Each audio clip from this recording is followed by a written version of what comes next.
It's my pleasure now to introduce Dr. Keith Vennum.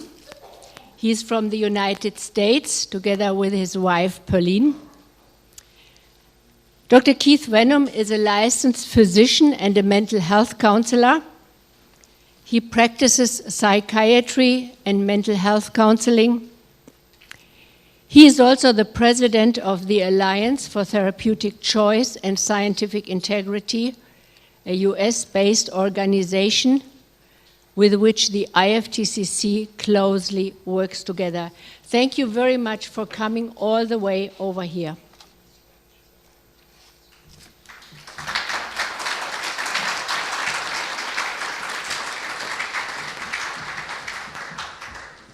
It is truly an honor to be here with so many people from so many different countries. And it is my pleasure to learn from you as well as to help to teach you. I am indebted to Dr. Andre van Mol and Dr. Laura Haynes, who's with us here tonight and will be presenting tomorrow, for much of the information in this presentation. There is a lot of junk science out there that supports these three myths. And there's also a lot of power in the press and the media to continually try to reinforce these ideas to the public. Even major psychological and psychiatric trade organizations in the helping professions have supported these myths in the past. But the good news is that the times are changing. These three myths are that people are born gay, that they cannot change their sexual orientation, and that any attempt to do so in therapy will only result in suicide or harm. Let's look at the first of these, born gay.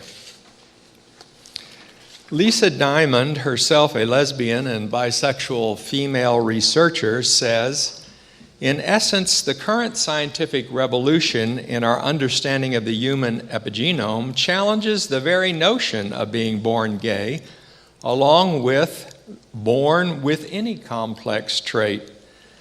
Rather, our genetic legacy is dynamic, developmental, and environmentally embedded. In fact, the American Psychological Association Handbook is now saying that born that way and can't change is no longer true. The recent comprehensive study that Crystal referred to of the human genome by Ghana indicates that there is no gene which influences sexual behavior in any significant way. For the most complete review of genetics and homosexuality, go to Neil Whitehead's website online, My Genes Made Me Do It. The reference is at the bottom of the slide, and he will completely debunk the idea that any behavioral trait that a human engages in could be caused by genetics. In regards to change of sexual attractions, Lisa Diamond also comes down strongly on the side that changes that often occur naturally over time. Arguments based on the immutability of sexual orientation are unscientific, she says, given what we know now from longitudinal population-based studies of naturally occurring changes in the same-sex attraction of some individuals over time. What she's referring to is looking at population studies over many years where they track how people identify themselves. And the general drift is from homosexuality to heterosexuality. Doesn't mean that sometimes it doesn't go the other way, but by and large, it moves towards heterosexuality. These are changes that occur in people that are not reported widely, but yet it is a natural process without the aid of counseling.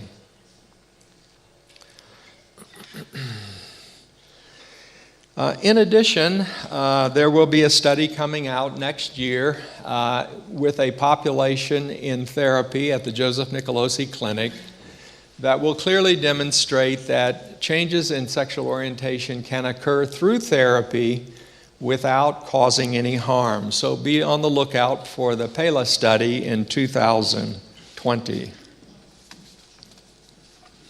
The third myth that we often hear is that any attempt to foster change through therapy will result in suicide.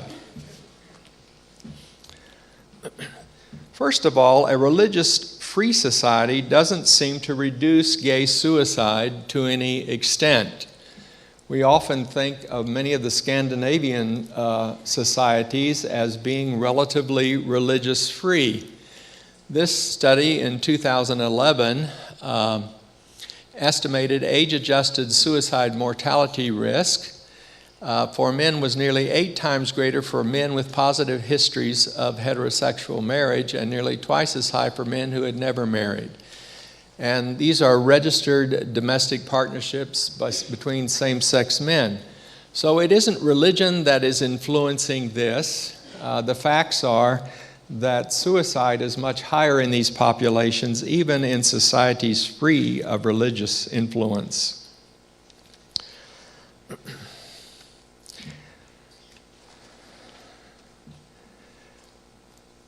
Okay.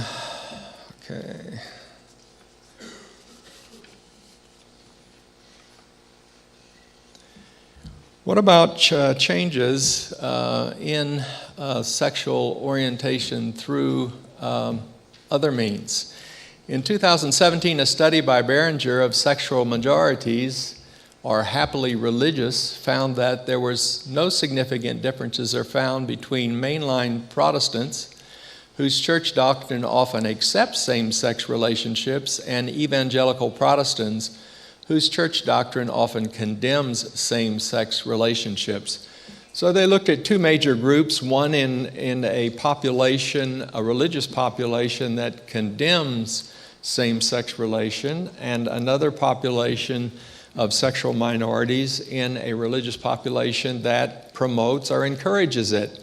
And there were no major differences in their mental health. And lastly, in 2013, a study by Walker of Black GLB-identified young adults asserted they reported higher religious faith scores and higher internalized homonegativity, but they also reported the highest resiliency scores. Just the opposite of what you might expect. These were gay black men that were very religious and very much involved in religious community, and yet they had very high resiliency scores. So religion does not cause suicide.